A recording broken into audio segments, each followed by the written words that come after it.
Are your in-laws outlaws? We can't do it. No, that's not what you said. What did I say? We'll show you how. I'll forget that I gotta sit up like a freak. Don't say that. Just stop. You ready? Yeah. Welcome back to Adore Your Spouse, where marriages get happier.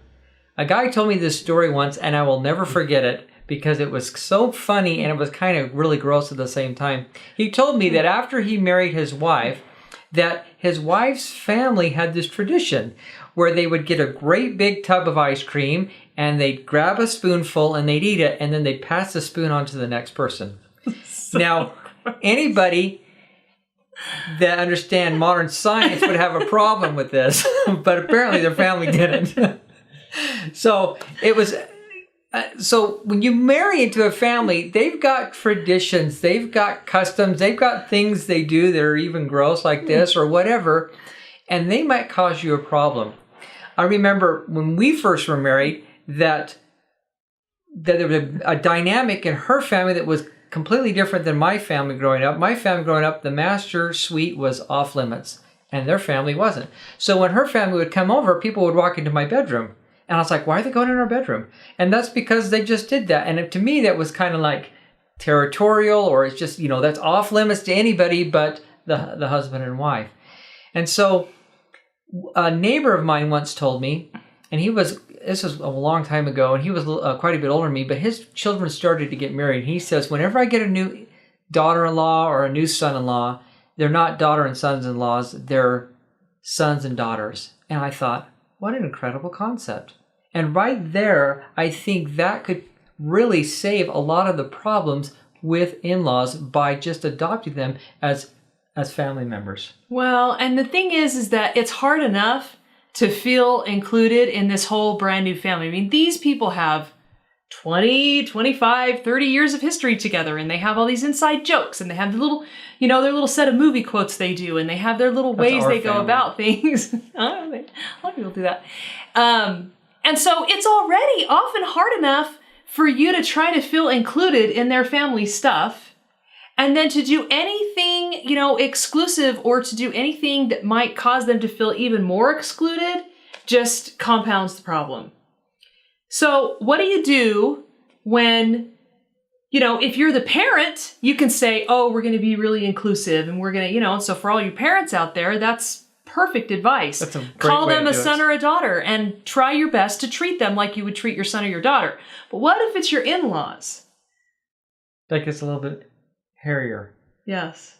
And one thing that's really important you keep in mind is that like the bedroom or the ice cream, those just might be things that you're going to agree in advance that we're not going to allow people, and you're going to respect that, because to me, I don't want anyone in my bedroom, or I'm not going to take the spoon when they hand it to me. I'm just going to pull out my own, or whatever it is.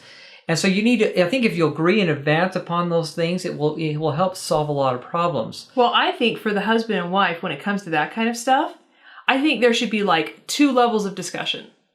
There's the level of discussion where, does it really matter if they walk in the bedroom? Maybe not so much. So there could be this stuff that you could just kind of let it go. Not that big of a deal, not really making a difference. You can kind of let it go, because if you just try to stand on your laurels, if you just try to then be you're like, in trouble. Every single thing that I want your family to not do or to do, every single thing that I don't like that's going on, I'm just gonna, sure, you could talk about it, but what if you're super stubborn and you're never willing to give an inch? So you gotta be willing to give. And then your second level of discussion is, this is the stuff I really can't budge on. I can't share a spoon. It's outside the realm of possibility for me. It's not going to be happening. Actually, it'd be easier to share the spoon than having to go in your bedroom. I need you to, as my spouse, to respect that's a level 2 issue for me. I can't let that one go. And that's a very important point, that the spouse needs to. Yeah, so it goes both ways. You both need to do that. No, but the spouse needs to protect their new spouse. They need to say, hey, mom and dad, hey, here are my siblings. She's not comfortable with this, so we're not going to do it. But you've also got to give, because because you're coming into a new family Yes. and they have their stuff, and you, like you said, you've got to just give on stuff so you can be part of the family and not feel, they don't want to feel like, well, golly, she or he won't do anything. Doesn't and like it doesn't anything matter. we do, and always we can't do judging what anything we right do. because that's just going to create rifts in the family. Yeah. So talk about it first and decide your 2 categories of things. This is stuff I can give on. This is stuff I really can't give on. And try to really work together as a couple on that. And then, as spouses, stand up to your parents and your siblings when it comes time to do so, and be on your spouse's side on those things that they really can't budge on. And it's best if you can go back and find why it's a problem. Is it a principle that's being broken or something like that? Then it's easier to say this is why we don't feel comfortable or whatever. Yeah. So our challenge to you is to figure out, is there a problem you're having with your in-laws right now? Figure out and brainstorm with your spouse how to improve that one area, and then go on from there if there's other areas as well. Make sure you discuss those 2 areas and decide what you need to talk to your parents about and what you're going to let go. Okay. Well, thank you so much for watching today. Please subscribe to our channel and tell your friends about us.